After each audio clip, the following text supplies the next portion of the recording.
Bismillahirrahmanirrahim. Assalamualaikum warahmatullahi wabarakatuh. Perkenalkan, nama saya Hamimatus Sadia. Saya guru PAI di SMP 2 Kiara Pedas, Purwakarta. Sekaligus saya sebagai mahasiswi PPG dalam jabatan batch 3 tahun 2025 di LPTK UIN Sunan Gunung Jati, Bandung. Hari ini Selasa, tanggal 7 Oktober tahun 2020, saya akan melaksanakan uji kinerja dengan materi meneladani nama dan sifat Allah Subhanahu wa taala untuk kebaikan hidup. Berikut video uji kinerja saya. Bismillahirrahmanirrahim. Assalamualaikum warahmatullahi wabarakatuh. Waalaikumsalam warahmatullahi wabarakatuh. Selamat siang. Ya, Bagaimana kabarnya siang ini? alhamdulillah luar biasa.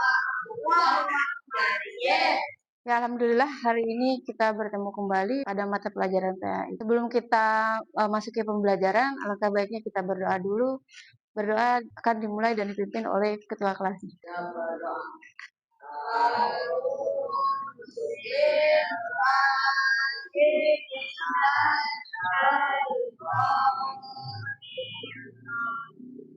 Sebelum kita mulai pembelajaran, silakan laki-laki berdiri dulu, dirapikan bajunya. Ya, yang sudah rapi silakan duduk kembali. Ya, sebelum mulai pembelajaran, saya akan absen terlebih dahulu. Bagi yang sebut namanya, tolong angkat tangannya. Chandra, Hanaila, Intan, hadir semua. Ya, pada minggu kemarin kita sudah melakukan penilaian pada bab 1 tentang Al-Quran dan Sunnah sebagai pedoman hidup. Nah, di bab 2 kita akan belajar tentang Asmaul Husna. Ya, sebelum itu tolong dibagikan bukunya. Dibuka bab 2-nya. Halaman 29. Sudah? Ya, saya bacakan tujuan pembelajaran. Tujuan pembelajaran pada bab ini adalah nomor 1, melalui pembelajaran discovery, peserta didik dapat memahami sifat dan makna nama Allah Subhanahu wa taala yang berkaitan dengan Al-Asmaul Husna, yaitu Asmaul Husnanya Al-Alim, Al-Khabir, As-Sami, dan Al-Basir. Yang kedua, melalui teknik pembelajaran diskusi, peserta didik dapat menemukan cara menampilkan perilaku percaya diri, tekun, teliti, menjadi pendengar yang baik, dan visioner. Tujuan pembelajaran yang terakhir adalah melalui pembelajaran berbasis produk, peserta didik dapat membuat poster mengenai sikap beriman kepada Allah Subhanahu wa taala melalui Al-Asma Al-Husna. Sebelumnya, apakah kalian tahu Asmaul Husna itu artinya? Ya, silakan. Terima kasih. Tepuk tangan. Siapa yang tahu Al-Kabir? Terima kasih. As-Sami? Dengar. Terus yang terakhir, Al-Basir. Terima kasih, Masya Allah luar biasa. Kalian sudah belajar Asmaul Husna, apalagi pembiasaan pagi kita juga sudah sering membacanya. Asmaul Husna itu nama-nama Allah yang baik ada 99.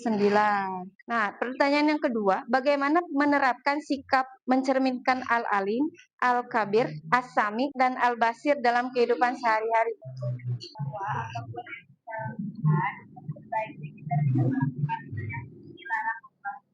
Kasih. Tolong dibuka halaman 31, ada pantun. Siapa yang mau bacakan?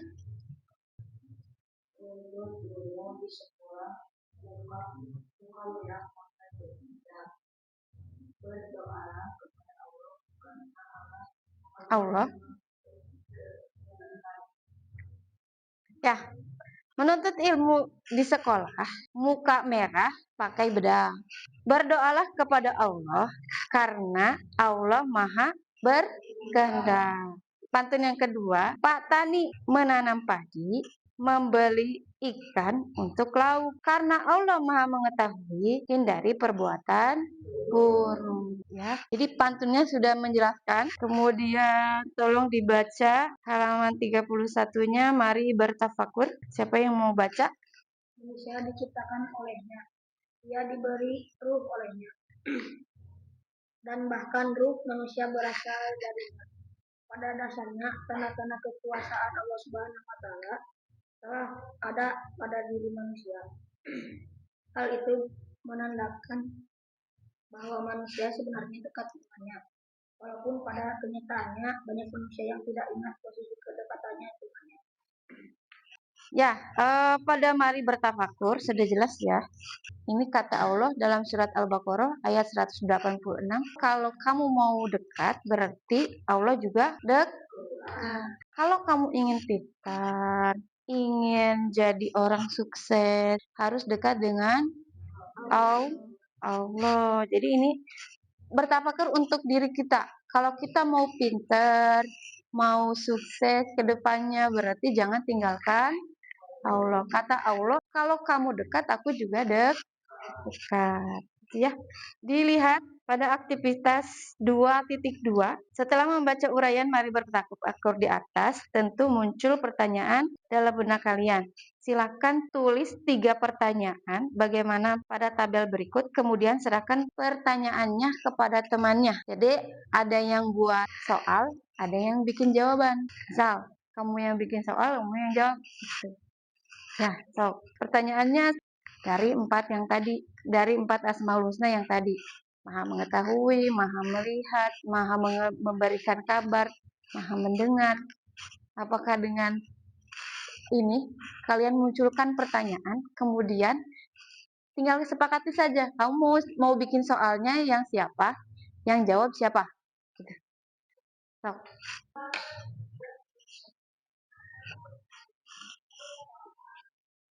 Siapa yang nulis soalnya?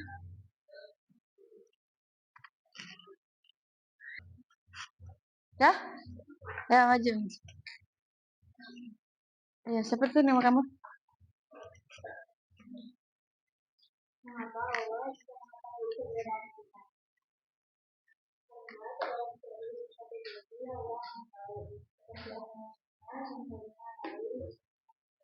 Ya. Terima kasih. Silakan duduk. Al-Khabir artinya Maha memberitahu mengenai kejadian orang-orang kita. Terima kasih. Dibuka halaman 33. Dah? Ya. Diperhatikan yang paling atas. Pada bab ini kalian dapat terbantu oleh beberapa kata. Kalimat kunci 1, al-asma al-husna. Asma al-husna artinya tadi apa? Nama-nama Allah yang indah, ada 99. Kemudian makna al-alim, al-khabir, as-sami, dan al-basir. Dilihat pada Talabul Ilmi, kita baca ayatnya bareng-bareng. Bismillahirrahmanirrahim. Walillahil asmaul husna fad'uhu biha wa tarul ladina yulhiduna fi asma'i sayujzauna makanu ya'malun. Suratul Al-A'raf ayat 180. Yang artinya, dan Allah memiliki al-asma al-husna, nama-nama yang terbaik. Maka bermohonlah kepadanya dengan menyebutkan al-asma al-husna itu, dan tinggalkanlah orang-orang yang menyalahartikan nama-namanya. Mereka kelak akan mendapat balasan terhadap apa yang telah mereka kerjakan. Quran Surah Al-A'raf ayat 180. Asmaul husna dibentuk dari kata al-asma, artinya bentuk jamak.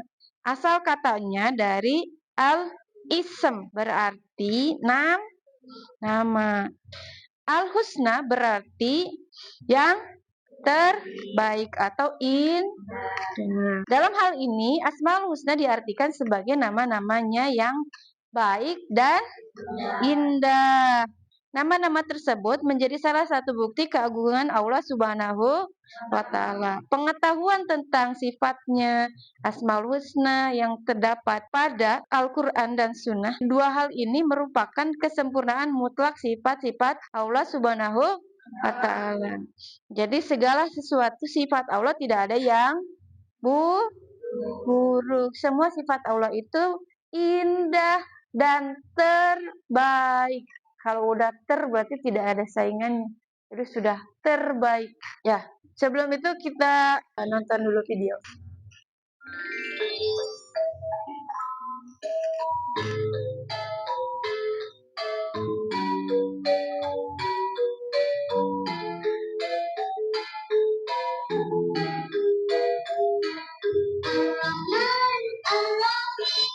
Semoga setelah ini kalian bisa menjadi anak-anak yang soleh-solehah, di mana sejatinya apapun yang kalian lakukan, kalian bisa memperhatikan bahwa gerak-gerik kalian, apapun yang dibicarakan akan didengar oleh Allah Subhanahu wa Ta'ala. Masuk pada halaman 34. Di sana ada penjelasan tentang 4 Asmaul Husna. Yang satu Al-Alim, yang bermakna yaitu segala sesuatu yang terjangkau sesuai dengan keadaan sebenarnya. Pengertian ini mengarah kepada sesuatu yang jelas dan tidak menimbulkan keraguan, di mana Allah Subhanahu wa Ta'ala Maha mengetahui segala sesuatu. Siapa yang bisa meragukan itu? Tidak.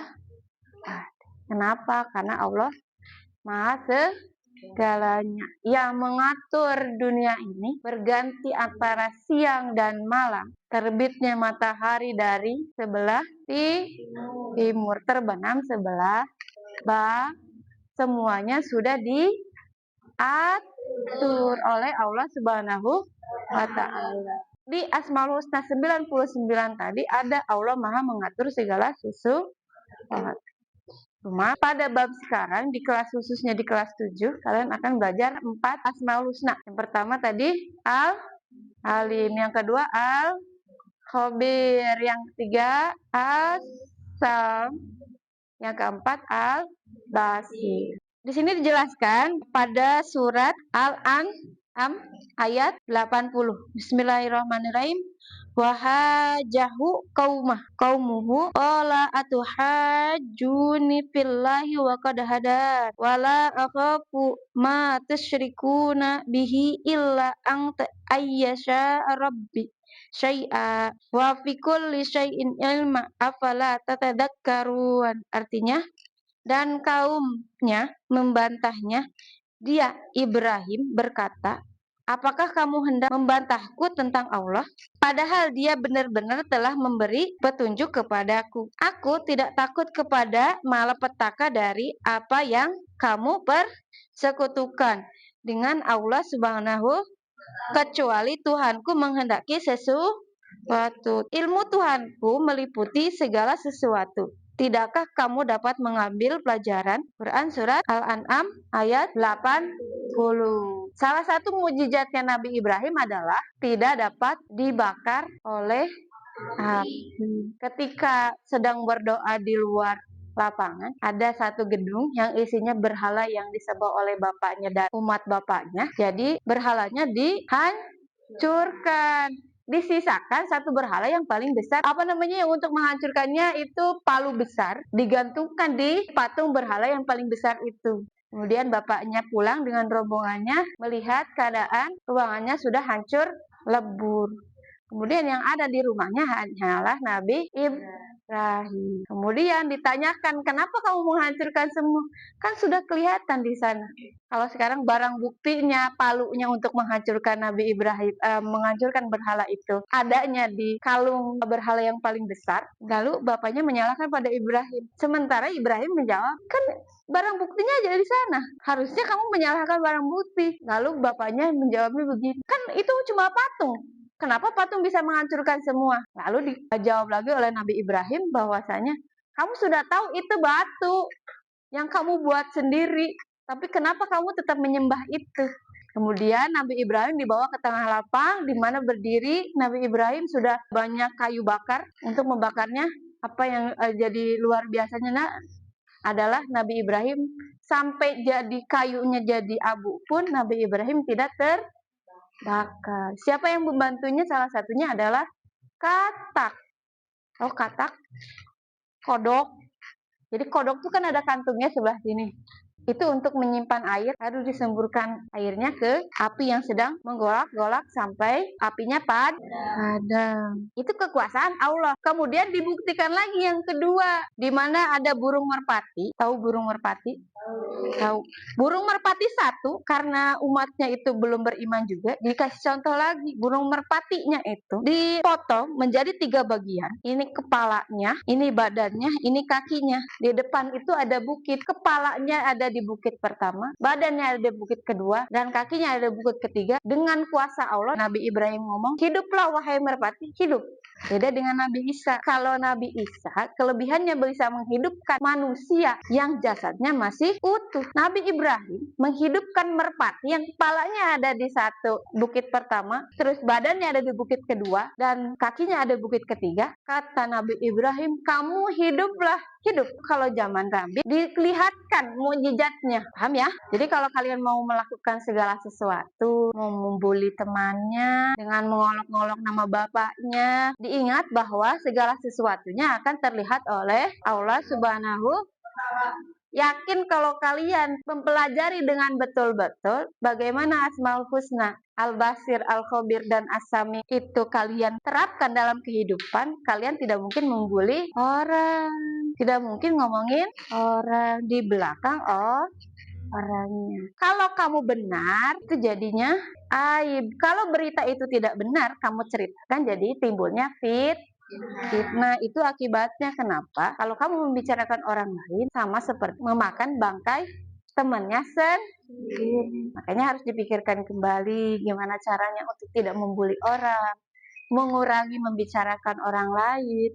Karena Allah Subhanahu wa Ta'ala Maha melihat, Maha mendengar, Maha mengetahui. Paham sampai sini?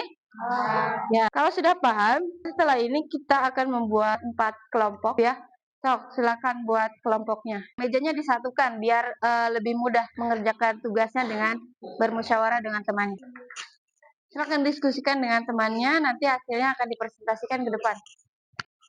Ini kayak gitu. Diskusiin sama temannya. Tanyanya apa tuh? Kelompok 3 percaya diri dan mendengar yang pendengar yang baik.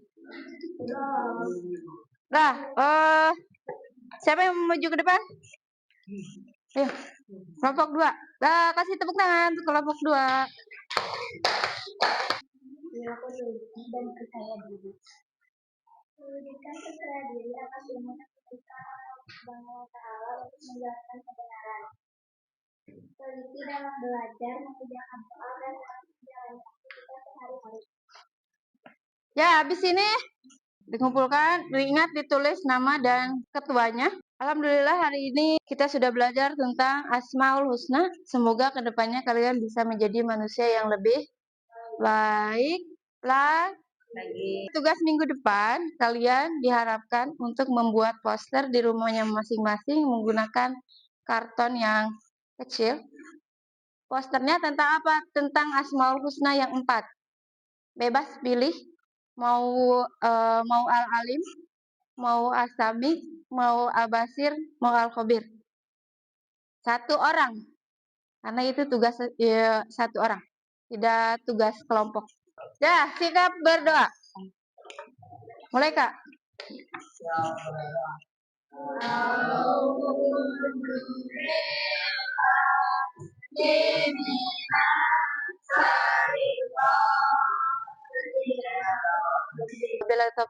Wassalamualaikum warahmatullahi wabarakatuh.